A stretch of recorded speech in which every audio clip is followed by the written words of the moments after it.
Madam, కలకత్తాలో పశ్చిమ బెంగాల్లో జూనియర్ డాక్టర్ అభయ హత్య అనేది ఇప్పుడు భారతదేశ వ్యాప్తంగా సంచలనంగా మారింది. మరి ఇంతవరకు కూడా నేరస్తునికి శిక్ష పడలేదు. మరి ఈరోజు సిపిఐ పార్టీ కౌన్సిల్ సమావేశాలు జరుగుతూ ఉన్నాయి హన్మకొండలో. సిపిఐ పార్టీ తరఫున మహిళా సమాజం మీరు ఏం డిమాండ్ చేస్తున్నారు? జై స్వరాజ్ ఛానల్ వారికి అభినందనలు. భారత జాతీయ మహిళా సమాఖ్య రాష్ట్ర అధ్యక్షురాలు స్థిరతిరిగిన హన్మకొండ హరిత హోటల్లో భారత కమ్యూనిస్టు పార్టీ నిర్మాణ కౌన్సిల్ జరగబోతా ఉన్నాయి. కలకత్తాలో జరిగినటువంటి ట్రైనీ డాక్టర్పై అతి కిరాతకంగా, పైశాచికంగా, భయంకరమైనటువంటి ఆమె హత్యని గుర్తు చేసుకుంటే ఒళ్ళు గగ్గోర్లబడుతూ ఉంది.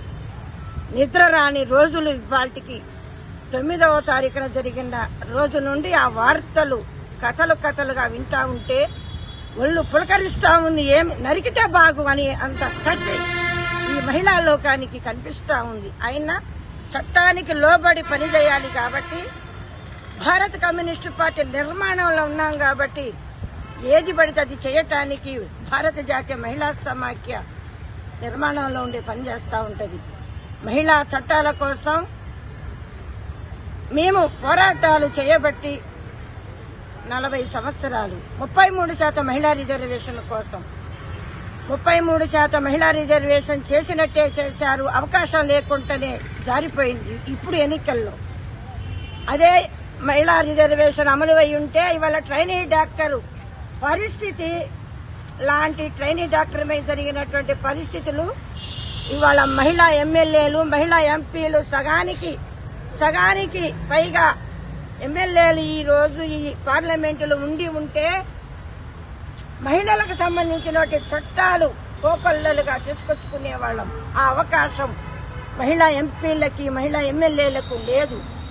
అందుకే ట్రైనీ డాక్టర్ లాంటి విద్యార్థినులు, ఇంజనీరింగ్లు, మరి కూలిపోయేటువంటి మహిళలు, కూలినాలు చేసుకునే శ్రమను నమ్ముకొని బతుకునేటువంటి మహిళలు ఈ విస్తృత కౌన్సిల్ నుంచి మేము హెచ్చరిస్తా ఉన్నాం. అదే చర్చ జరగబోతా ఉంటాయి. అది ఒకటే కాదు, ఇవాళ సరి అయిన కూలి కూడా లేదు.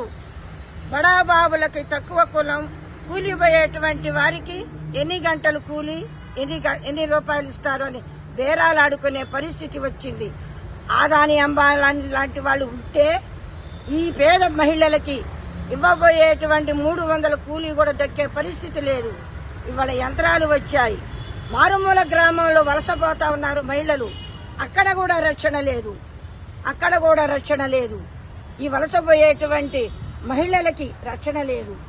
ట్రైనీ విద్యార్థికి జరిగిన అన్యాయాన్ని భారతదేశంలో ఇంకెక్కడ జరగకుండా ఉండాలి అంటే ఇవాళ మహిళల్ని రక్షించుకోవలసిన బాధ్యత భారత కమ్యూనిస్టు పార్టీగా, మహిళా సమాఖ్యగా మేము భాగస్వాములమై ఆ కుటుంబానికి ప్రగాఢ సంతాపాన్ని తెలియజేస్తూ, ఆమెకు శ్రద్ధాంజలి ఘటిస్తూ, న్యాయం జరిగేంత వరకు భారత జాతీయ మహిళా సమాఖ్య గంటాపదముగా ఆమె వెంట ఉంటది. ఆమెకు న్యాయం జరిగేంత వరకు ఈ రాష్ట్రంలో నిరసనలు, ధర్నాలు, న్యాయం జరిగేంత వరకు ఆమె వెంట ఉంటామని చెప్పేసి తెలియజేస్తున్నాం.